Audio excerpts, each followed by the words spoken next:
Iglesia Cristiana La Familia presenta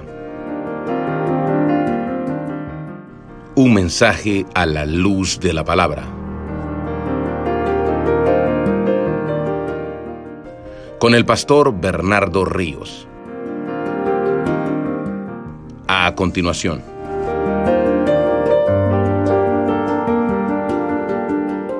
Pasajes más hermosos de tu palabra, Señor.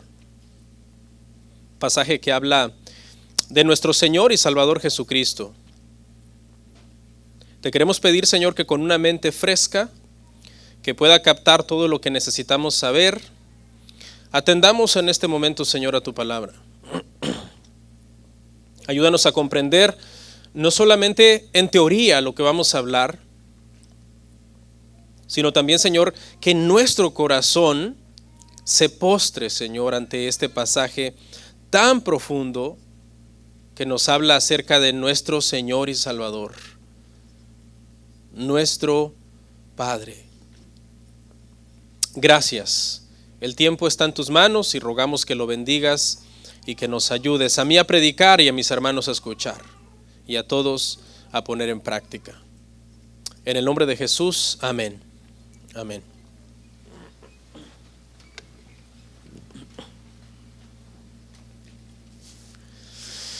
Nuestro tema se titula el día de hoy, hermanos, nuestro ejemplo supremo de humildad. Nuestro ejemplo supremo de humildad. La semana pasada tuvimos una pausa en esta serie de Filipenses. Estuvo con nosotros el pastor David Barceló desde Barcelona, España, y fue de bendición, la verdad. Fuimos edificados grandemente. Pero ahora nos toca ya volver una vez más, hermanos, a nuestro estudio de Filipenses.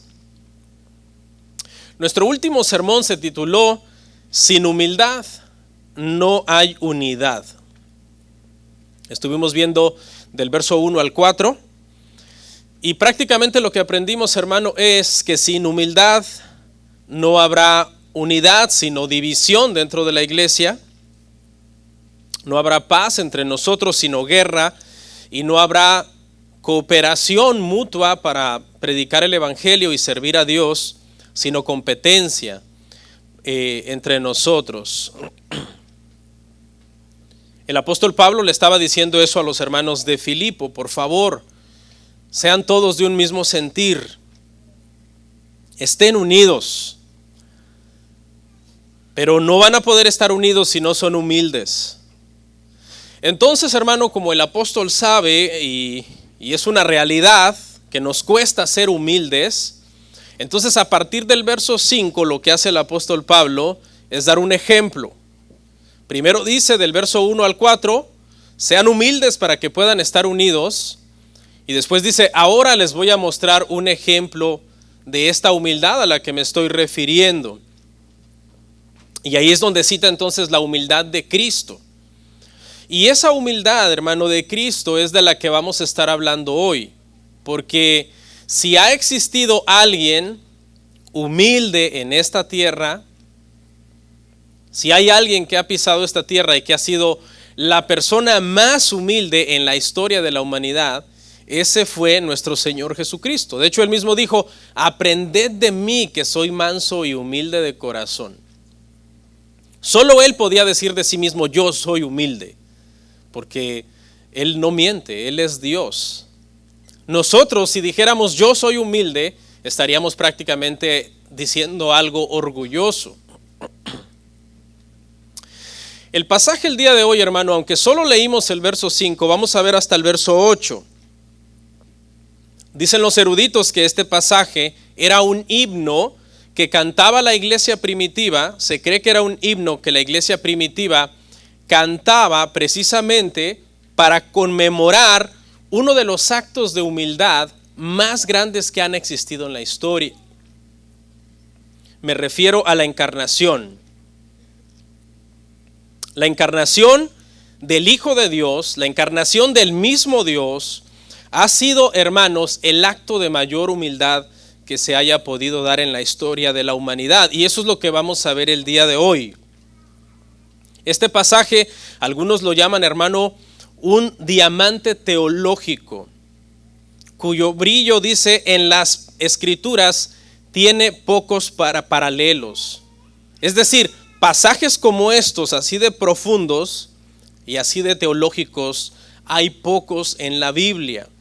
Eso quiere decir entonces que no es un pasaje tan fácil. Yo voy a tratar de presentar el tema de una forma simple, de lo más sencillo para que todos lo podamos entender, pero estemos atentos, hermano, porque es un pasaje en donde el apóstol Pablo usa una serie de palabras que él escogió meticulosamente en este pasaje con el propósito de ilustrar dos verdades acerca de Cristo y que por medio de esas dos verdades aprendiéramos de su humildad.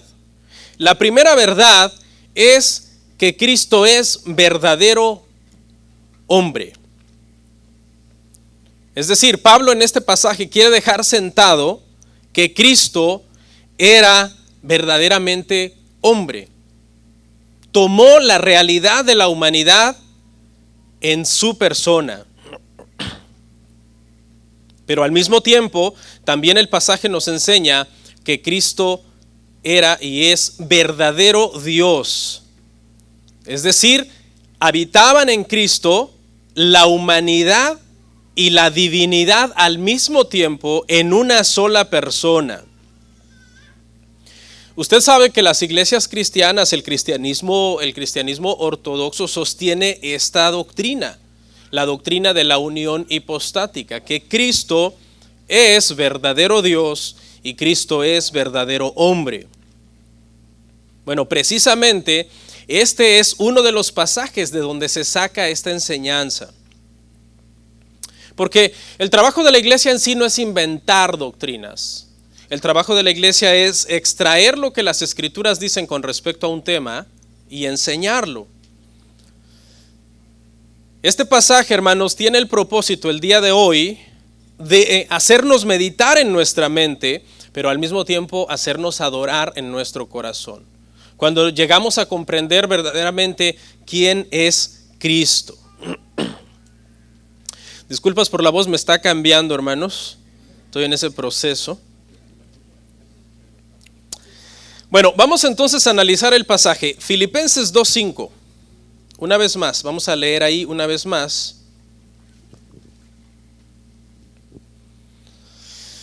Dice, haya pues en vosotros este sentir que hubo también en Cristo Jesús.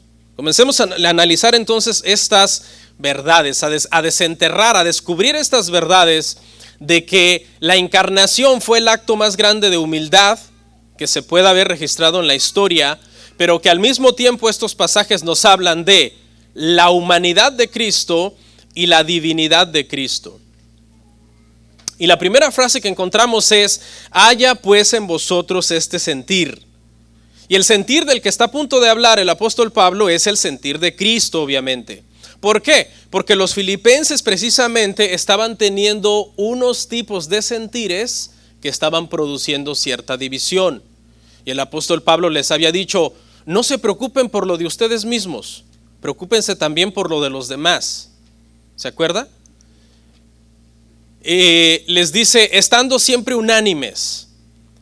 Y entonces ahora va a mostrar el sentir que debería de haber en los filipenses con el propósito de que se despojen del orgullo personal y del deseo de sobresalir por encima de los demás y que de forma humilde entonces ellos tuvieran el sentir que hubo en Cristo. Prácticamente la esencia de la vida de Cristo consistió en la humildad, en la generosidad, en pensar no en sí mismo, sino en pensar en los demás. Para que Cristo se pudiera encarnar fue porque Él dejó de pensar en sí mismo y comenzó a pensar en aquellos que íbamos a ser beneficiados por medio de su encarnación. Dice, haya pues en vosotros este sentir que hubo en Cristo Jesús. ¿Cuál fue ese sentir? El sentir de renunciar y de entregarse en un sacrificio de amor abnegado por los demás al punto de obedecer al Padre para convertirse en un hombre y venir a esta tierra a morir por nosotros. Y nos habla entonces de una serie de descensos. Vamos a comenzar a ver una serie de descensos que Cristo tuvo desde su posición exaltada, siendo Dios, para llegar a la humillación más grande que un hombre haya podido experimentar. Un comentarista llamado Paul Rees, mire lo que escribió sobre la encarnación. Dijo: nunca ha existido una demostración semejante de humildad servil como cuando el Hijo de Dios, por pura gracia, descendió a este planeta descarriado. Recuerden que nunca jamás Él lo hubiera hecho si fuera la clase de deidad que solo mira lo suyo propio y cierra sus ojos a lo de los otros. Es decir, el sentir de Cristo fue de negarse a sí mismo para poder venir a la tierra. Vio por los demás. ¿Se imagina que Cristo, hermano, hubiera dicho: bueno, a mí no me afecta realmente que se pierdan? A mí no me afecta que se pierdan. Yo, ¿por qué tengo que ver por lo de ellos? ¿Por qué no voy a ver por lo mío? Mejor veo por lo mío. Ir a ese planeta descarriado, lleno de pecadores. Estos hombres que me van a torturar y asesinar en una cruz. Y este es el sentir que debemos de tener nosotros, el sentir de Cristo. De no estar pensando en sí, sino de estar pensando en los demás. Usted sabe, hermano, que en estos tiempos se elogia muchas veces a aquellos que buscan los primeros lugares, aquellos que quieren ser más grandes que los demás. Siempre se está hablando de ascender en la escalera del éxito, para ser famoso, para ser reconocido, o para que los demás te sirvan, los demás te consideren como superior. La gente está buscando muchas veces eso. Yo no quiero que me consideren como inferior. Yo quiero que me consideren como superior a ellos. Cristo no. Cristo, en lugar de buscar ascender, no podía ascender más siendo Dios, ya lo vamos a ver, ¿ok? Él desciende, comienza a descender de su posición exaltada hasta la humillación suprema por nosotros. El hombre que merecía más gloria que todos los hombres recibió la humillación más grande que ningún hombre ha recibido jamás. Verso 6. Dice: el cual, siendo en forma de Dios, no estimó el ser igual a Dios como cosa a que aferrarse. El cual, siendo en forma de Dios. Aquí hay dos palabras que nos interesan entender un poco, hermano, y voy a estar mencionándolas un poco en el griego porque en el español la traducción no es exactamente igual, y aunque no se las tenga usted que aprender las palabras en sí, pero el concepto por lo menos. Y una es la palabra siendo y otra es la palabra forma. Cuando este pasaje dice que Cristo, siendo en forma de Dios, esta palabra para siendo es una palabra griega que es la palabra uparcho y que habla prácticamente de la esencia que no se puede cambiar. Está diciendo que Cristo, siendo Dios, teniendo la misma esencia de Dios, una esencia que Él no podía cambiar, que era inmutable en Él. En otras palabras, Jesús era esencial e inmutablemente Dios. Desde antes de su encarnación era Dios, fue Dios durante su encarnación y es Dios actualmente en el cuerpo que Él tiene glorificado. Hay una eternidad entonces en Cristo. Esta palabra siendo es la primera, pero hay otra palabra muy interesante aquí, que es la palabra que dice que siendo en forma de Dios, la palabra es morfe, aquí para forma. Hay dos palabras en el griego que se utilizan para forma. Una es morfe y otra es esquema. La diferencia entre morfe y esquema es que morfe es algo que no cambia y esquema es algo que está cambiando constantemente. Le doy un ejemplo. Todo bebé cuando nace tiene la forma humana, tiene la morfe que no puede cambiar. Es decir, no va a llegar un momento en que ese bebé va a dejar de ser humano. Siempre va a tener esa esencia humana. Pero la esquema sí le puede cambiar porque cuando es un bebé, luce como un bebé. Cuando es un adolescente, va a lucir como un adolescente. Cuando sea un adulto, va a lucir como un adulto. Cuando sea un ancianito, va a lucir como un ancianito. La palabra que se usa aquí no es esquema, no es que Cristo tenía la forma de Dios y luego cambió, sino que la palabra que se usa aquí es morfe para decir que esa forma de Dios en la cual Él existía desde antes de la encarnación es una forma que no puede cambiar. Prácticamente este pasaje lo que habla entonces es de la divinidad de Jesús, de la esencia de Jesús siendo Dios, teniendo los atributos de Dios.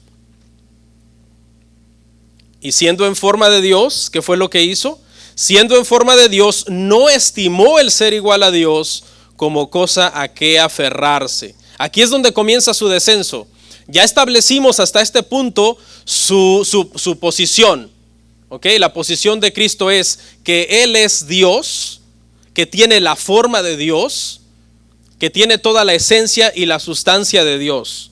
Pero aquí es donde comienza entonces a descender el Señor hacia su encarnación y a mostrarnos el sentir de humillación que hubo en Él. Dice, no estimó el ser igual a Dios como cosa que aferrarse. Es decir, no se trató de aferrar a esa forma. La palabra para aferrarse es arpagmos, y se podría traducir como agarrar, arrebatar o incluso hasta robar. El contraste que se quiere hacer con esta palabra es lo que sucedió con Adán. Adán en un momento trató de ser igual que Dios. Cuando la serpiente los engañó a Adán y a Eva y les dijo, ¿sabe Dios que si ustedes comen de este fruto serán abiertos sus ojos y serán como Dios? ¿Qué fue lo que hicieron ellos? Anhelaron ser igual que Dios. Y por eso fue que accedieron también a comer del fruto que Dios les había prohibido. Siendo hombres, anhelaron aferrarse como a la forma de Dios ellos. Pero Cristo, siendo Dios, no se aferró a esa forma de ser Dios precisamente porque tenía que encarnarse para poder morir por los pecadores en la cruz del Calvario. No se aferró entonces a la igualdad con Dios como reteniéndola celosamente para sí, sino que se despojó voluntariamente por amor a la humanidad. ¿De qué estamos hablando aquí? Estamos hablando prácticamente de su divinidad. Jesús era verdaderamente Dios antes de ser una persona humana. Y luego, sin dejar de ser Dios, estuvo dispuesto, es decir, a dejar por un lado esa gloria que tenía con el Padre desde un principio y no la consideró como algo a que aferrarse. Siendo creador, tomó forma de lo creado. Siendo un ser infinito, tomó forma de lo finito. Y con toda la humanidad que Él adquirió al encarnarse, eso no disminuyó para nada su deidad. Este fue entonces su primer paso descendente, no aferrarse. Tenía que venir a la tierra, tenía que venir a este planeta, tenía que tomar la forma de los hombres para poder morir precisamente por los hombres. Y siguió descendiendo en ese camino. Tenía todos los derechos y privilegios de Dios, nunca los podía perder. Sin embargo, no se aferró a esa posición privilegiada, ni buscó en ningún momento beneficiarse de su deidad mientras era un hombre. Por ejemplo, en el momento en que Cristo pasó por un momento de mucha hambre después de ayunar 40 días, yo no sé si usted alguna vez ha ayunado por lo menos un día, pero el hambre es fuerte. Jesús, después de ayunar 40 días y teniendo el poder para poder hacer pan, convertir las piedras en pan, renunció a ese privilegio y no lo tomó. Pero cuando se trató de beneficiar a otras personas, generosamente multiplicaba los panes y los peces para alimentar a las multitudes. No usó el poder para hacer pan para él, pero usó su poder para hacer pan para los demás. Es un ejemplo también de pensar en los demás antes que en él mismo. Vamos a ir al verso 7 para seguir viendo este camino de descenso que el Señor Jesucristo tomó para mostrarnos su humildad. Dice, sino que se despojó a sí mismo, tomando forma de siervo, hecho semejante a los hombres. De este verso, hermanos, de esta palabra que se despojó a sí mismo, que es una palabra griega que es keno, que es de donde se saca la doctrina de la kenosis, que quiere decir, hermano, que aunque el Señor Jesucristo, siendo Dios, siendo en forma de Dios, no se aferró a eso, sino que comenzó entonces él a vaciarse. Eso es lo que significa aquí despojarse, vaciarse. Esa palabra keno era una palabra que se podía usar como para vaciar todo lo que estaba dentro de un contenedor. Y lo que habla es de que Jesús rindió voluntariamente, de manera voluntaria, esa gloria de divinidad para convertirse en un hombre. ¿Podemos entender estas doctrinas? No lo podemos entender. La unión hipostática es una doctrina que no la podemos entender. Una sola persona, pero al mismo tiempo que tiene la naturaleza divina y la naturaleza humana, no lo podemos entender. Podemos entender en todos los sentidos cómo Cristo, siendo Dios, pasó por este proceso de despojarse a sí mismo. Tampoco lo podemos entender, pero eso es lo que las Escrituras dicen claramente. Y esa es la razón, hermano, por la que nosotros estamos reunidos aquí el día de hoy, porque Cristo es Dios. De otra manera, yo no estaría aquí. Si Cristo no fuera Dios, yo no estaría aquí. Por eso somos cristianos. Y esa es la doctrina, hermano, una doctrina que nosotros no podemos negociar y que no podemos comprometer en ningún momento. En Cristo vemos entonces al Dios Todopoderoso como un hombre hambriento en el desierto, cansado después de predicar muchas veces y algunas veces llorando, como en el caso cuando Lázaro murió. Explíqueme usted eso. El Dios Todopoderoso teniendo hambre. El Dios Todopoderoso cansado, durmiendo en una barca, agotado de sueño porque había estado predicando. El Dios Todopoderoso en lágrimas, llorando por Lázaro. En Cristo encontramos al Creador de todo como un indefenso bebé en las manos de María. ¿Se imagina? Nuestra mente no logra entender todo ese misterio. Al que creó todas las cosas y que es dueño del oro y de la plata, haciéndose pobre por amor a nosotros, despojándose. Eso es lo que quiere decir esta expresión. Se despojó en varios sentidos. Por ejemplo, Cristo se despojó momentáneamente de su gloria divina, porque antes de que Cristo se encarnara, antes de que Cristo naciera en la tierra, Él tenía una gloria especial con el Padre. Por eso en Juan 17:5, cuando ya está llegando la hora de que Cristo va a ser crucificado y va a volver, Él le dice al Padre: Padre, glorifícame con aquella gloria que tuve contigo antes de que el mundo fuese. Juan 17:5. Eso quiere decir que en el tiempo de la encarnación hubo cierta gloria que Cristo no pudo tener. Pero ahora va a volver a esa gloria, que es la gloria en la cual Él estaba con el Padre antes de que el mundo fuese. Es decir, antes de que las cosas fueran creadas, Cristo ya existía, porque Cristo es Dios. Dios es eterno. Dios no tiene principio de días, no tiene fin de días. En segundo lugar, se despojó a sí mismo también de autoridad divina que dejó de ejercer con independencia. Hubo cierta autoridad que Cristo entregó en el momento en que Él se encarnó, y en ese sentido es que se despojó de algunas cosas como la autoridad. No podemos entender plenamente cómo opera en todos los sentidos la Trinidad, pero sí entendemos en el ministerio de Cristo que Cristo, cuando estuvo en sus días de su carne, como dice la Biblia, en la tierra, hubo muchas cosas que las dejó al Padre y que simplemente se vistió como siervo y dijo: las palabras que yo les hablo no son mías, sino del Padre. O como cuando le pidió ayuda al Padre, que estaba llorando en lágrimas en Getsemaní, porque la copa de la ira que venía sobre él era demasiado dura, y él le pide ayuda al Padre. En ese momento Cristo prescinde en ese momento del poder que él tenía en sí mismo como deidad y se arroja en las manos del Padre, pidiendo ayuda al Padre.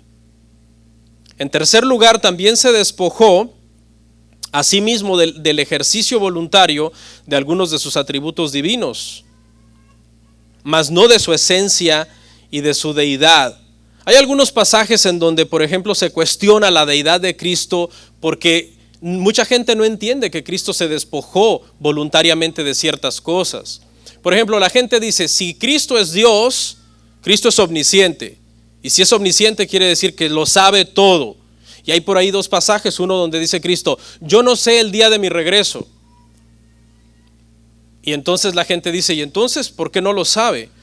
Porque precisamente de eso se despojó de ciertas prerrogativas que él podía usar o no usar mientras estaba en la tierra. En Juan 1:47 conocía todo sobre Natanael. Le dijo, tú eres un verdadero israelita sin conocerlo. En Juan 2:25 dice que no tenía necesidad que le explicaran lo que había en el corazón de los hombres, porque él conocía el corazón de los hombres. Eso quiere decir que en su momento de su ministerio terrenal, voluntariamente decidió prescindir del conocimiento del día de su regreso, pero actualmente lo sabe. Podríamos encontrar ejemplos de esto. Por ejemplo, el Señor, cuando lo llegaron a arrestar en Juan 18:6 y le dijeron, andamos buscando a Jesús, ¿quién es Jesús? Él dijo, yo soy. ¿Y qué provocó esa expresión? Que todas las personas que lo estaban tratando de arrestar cayeran al suelo, con solamente decir yo soy, Juan 18:6. Pero al final se dejó arrestar. O sea, tenía el poder. Él dijo, si yo quisiera evitar el arresto, yo podría llamar ángeles de mi Padre y me defenderían. Pero finalmente se despojó de ciertas cosas porque le era necesario sufrir. En Lucas 4:35 dice que en un momento en Nazaret lo llevaron hasta un lugar donde lo querían despeñar, lo querían matar por lo que él estaba predicando. Pero dice la palabra que pasando en medio de ellos se fue y no lo pudieron detener. ¿Y por qué? Bueno, porque él tenía el poder en sí mismo. Pero también al despojarse finalmente se dejó arrestar y finalmente se dejó crucificar. Cuando lo querían despeñar no había llegado su tiempo, su ministerio iba comenzando. Pero cuando llegó la hora de que tenía que ir a la cruz, se entregó a sí mismo. Dice la palabra que fue como un cordero al matadero, no abrió su boca, porque precisamente esa era su misión, de despojarse y de entregarse por nosotros. Se despojó a sí mismo de sus riquezas eternas también. Cristo en el cielo era servido por los ángeles y en la tierra vino a servirle a pecadores. Vino a sanar de flujo de sangre a una pobre mujer. Vino a tocar a un leproso que le pidió que lo limpiara, si es que era su voluntad. Vino a levantar a los paralíticos de sus lechos, donde yacían décadas, en algunos casos como el de Juan capítulo 5.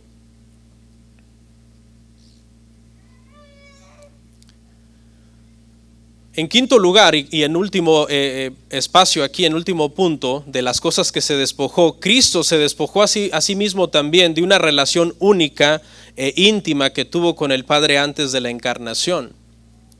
En teología, al amor que hay en la Trinidad se le conoce como el amor intratrinitario. Este es un amor perfecto entre el Padre, el Hijo y el Espíritu Santo. ¿Okay? Esa armonía existe perfecta en la Trinidad, pero cuando Jesús se hizo humano, ese amor, esa armonía, esa unidad de alguna manera se afectó, porque llegó un momento en que el mismo Padre lo desamparó cuando todos los pecados de aquellos que él vino a salvar estaban en los hombros del Señor, y el Padre derramó su ira sobre él. Así que también renunció a esa, en cierto sentido, a esa relación única e íntima que tenía con el Padre antes de encarnarse. Y en todos estos sentidos, Jesús se despojó, hermanos. Pero ahí no acaba la cosa, sino que también, está en una posición exaltada, siendo Dios, comienza a despojarse de ciertas cosas, sin dejar nunca la deidad, sigue siendo Dios, pero comienza a desprenderse de cierta autoridad, de cierta relación única con el Padre. Pero ahí no termina, sino que ahora dice el pasaje que toma la forma de siervo. Y la mejor palabra aquí sería que asumió la forma de un esclavo. Es el siguiente paso en su descenso. Dejó todos los derechos de su señorío tomando la forma de un esclavo. Se pudo haber encarnado en un rey, ¿no? Como un rey. Sabemos que Jesús es rey de reyes, pero me refiero estrictamente que él no vino como a ser un rey, a ser, por ejemplo, que hubiera sido un hijo de Herodes, y Herodes hubiera muerto y hubiera sido un rey. Eso ya era humillación. Encarnarse en cualquier hombre era ya en sí una humillación. El simple hecho de ser un hombre.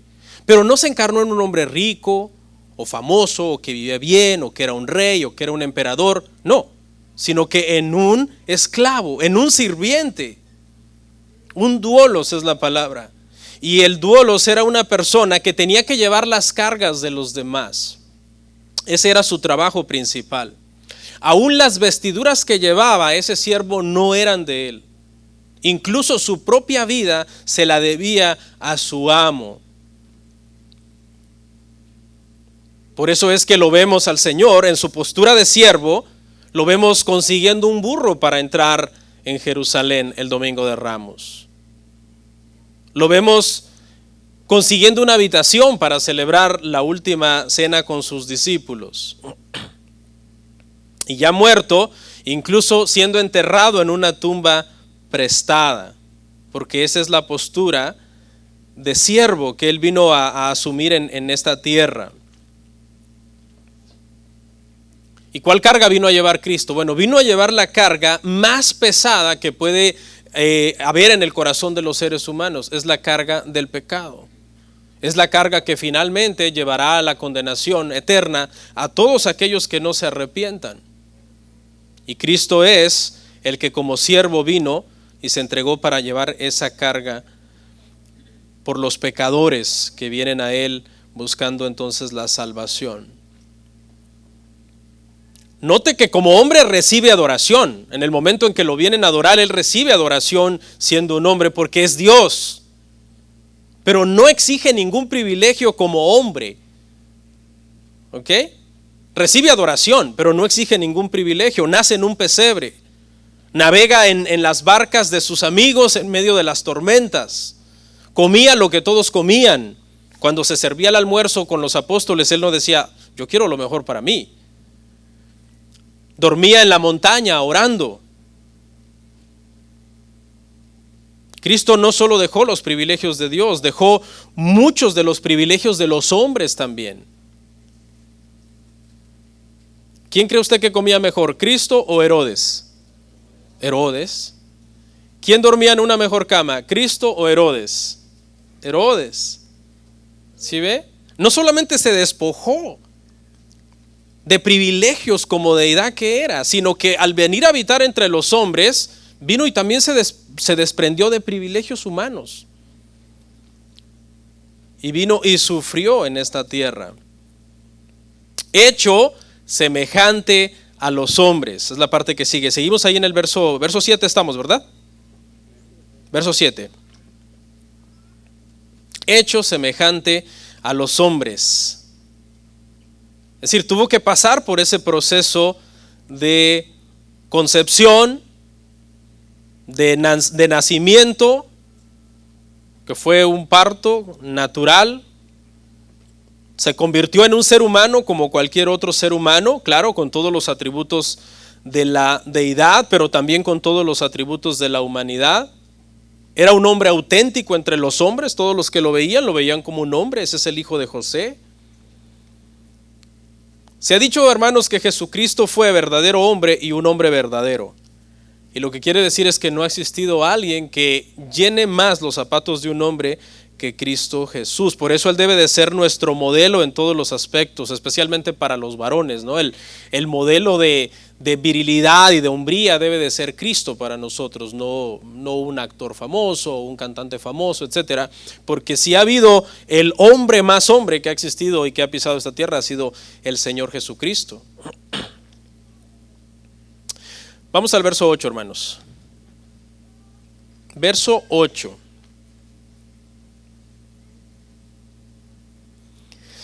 Dice, y estando en la condición de hombre, se humilló a sí mismo, haciéndose obediente hasta la muerte y muerte de cruz. Sigue Jesús en su descenso hacia la humillación, mostrándonos su humildad, dándonos un ejemplo de humildad a todos nosotros. Dice, y estando en la condición de hombre. Gálatas 4:4 dice que nació de una mujer, con un padre humano, pero obviamente sin pecado. Hebreos capítulo 4 versículo 15 dice, tentado en todo, pero sin pecado. En esa condición de hombre es que él fue tentado. Isaías 53:3 dice que fue despreciado y desechado entre los hombres, varón de dolores, experimentado en quebranto, y como que escondimos de él el rostro. Fue menospreciado y no lo estimamos. En esa condición de hombre que él estaba, le tocó nacer como todos los seres humanos, le tocó ser tentado como todos los seres humanos, pero le tocó sufrir como ningún otro ser humano, siendo él sin pecado. Dice el pasaje, se humilló a sí mismo. Se humilló a sí mismo. Esa es la característica principal que estamos viendo en este pasaje, su ejemplo supremo de humildad. No vino a dominar a los hombres, sino a servirlos. ¿Cuánto no deberíamos de aprender de esto, hermanos? No vino a dominar a los hombres, sino a servirlos. Muchas veces nosotros queremos dominar a los demás y que nos sirvan a nosotros. No vino a hacer su voluntad, sino la voluntad de su Padre. Varones, esto es algo que nosotros tenemos que anotar y decir, si yo quiero imitar a Cristo, el hombre más hombre que ha existido, yo tengo que hacer la voluntad de Dios, no mi voluntad en esta tierra. No deseaba exaltarse a sí mismo, sino que comenzó a descender renunciando a toda su gloria desde que estaba siendo en forma de Dios antes de que se encarnara. La obediencia, la autorrenuncia de Jesús deben de ser entonces cosas que nosotros debemos imitar para poder lograr entonces la unidad de la que hemos estado hablando en el sermón pasado. Sin humildad no habrá unidad, y Pablo dice, este es el ejemplo, es que el ejemplo es supremo, dice Pablo, porque no les estoy hablando de cualquiera, les estoy hablando de alguien que siendo en forma de Dios, teniendo todos los atributos del Padre, siendo eterno, siendo santo, siendo perfecto, no estimó el ser igual a Dios como algo a que aferrarse, no estaba pensando en sí mismo. Estaba pensando en el plan y el propósito de Dios de venir a esta tierra para hacer la voluntad del Padre. Si nosotros, hermano, no tenemos el sentir que hubo en Cristo Jesús, ¿qué es lo que pasa? Si no tenemos el sentir que hubo en Cristo Jesús, si no tenemos el sentir que hubo en Cristo Jesús, destruimos nuestra comunión con Dios y por ende dañamos nuestra relación con los demás. Eso es lo que está buscando Pablo. Imiten a Cristo. Parezcanse a Cristo, porque cuando sean como Cristo, dejarán de pensar en ustedes mismos, comenzarán a pensar en los demás, y eso hará que los problemas se restauren, porque acuérdese que Pablo lo que está haciendo es tratar de arreglar los problemas de división que se están levantando en la iglesia de Filipo. Pero es que ahí no para el descenso sigue, y ahora Cristo dice que estando en la condición de hombre, se humilló a sí mismo. ¿Cómo? Haciéndose obediente hasta la muerte.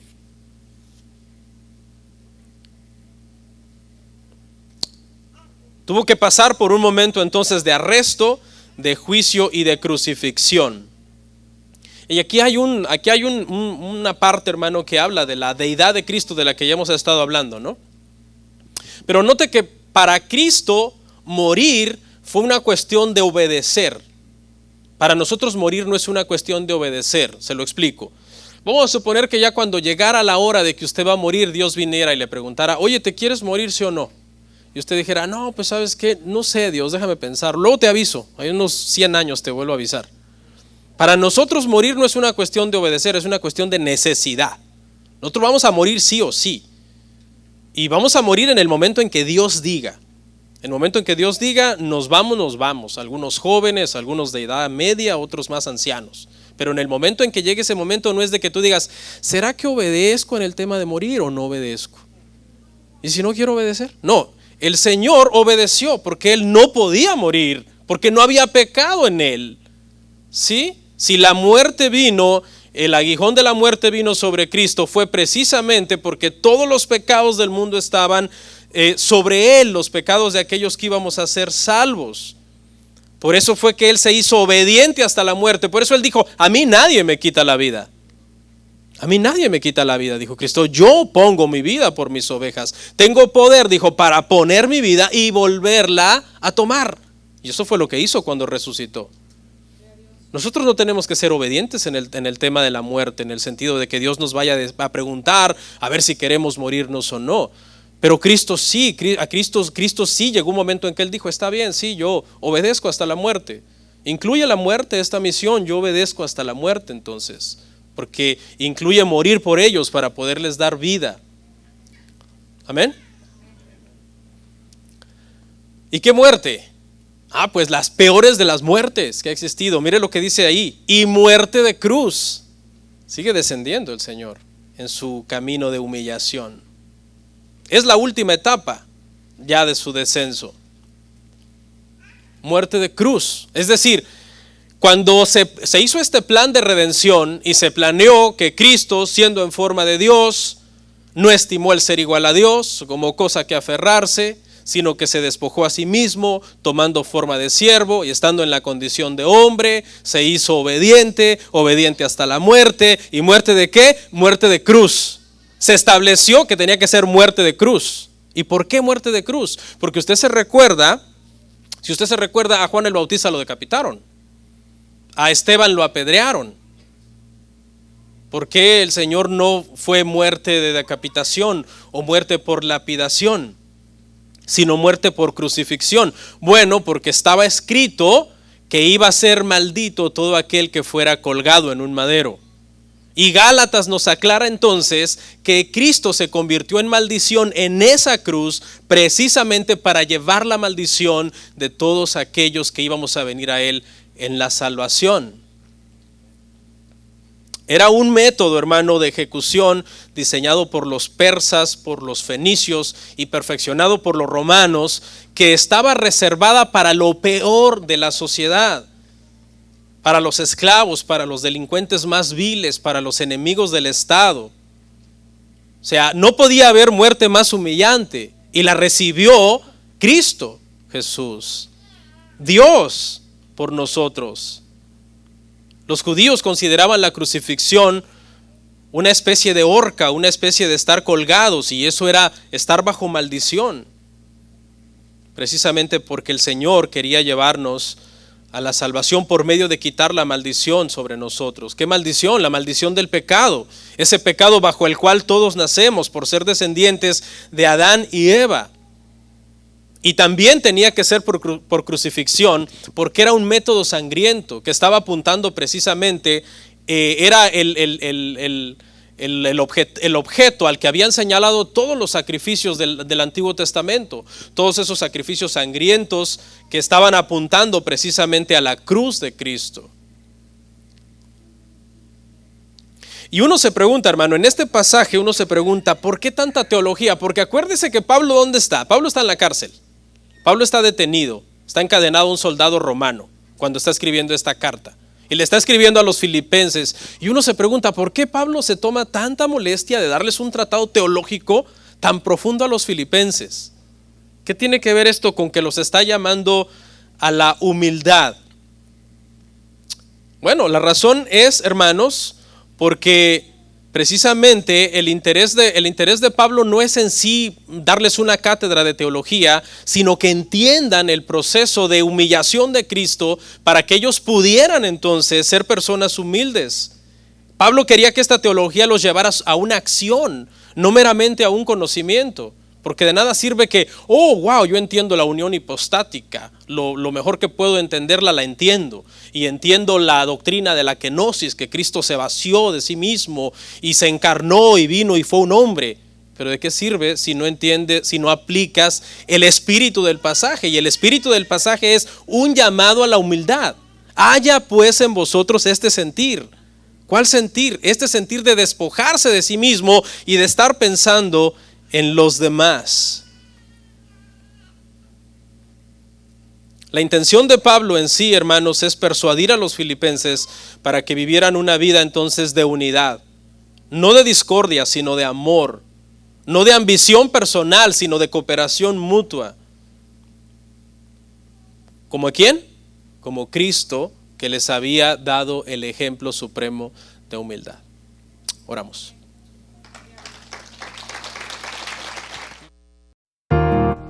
Comparte, suscríbete, dale like. Gracias por tu sintonía. Hasta la próxima. Bendiciones.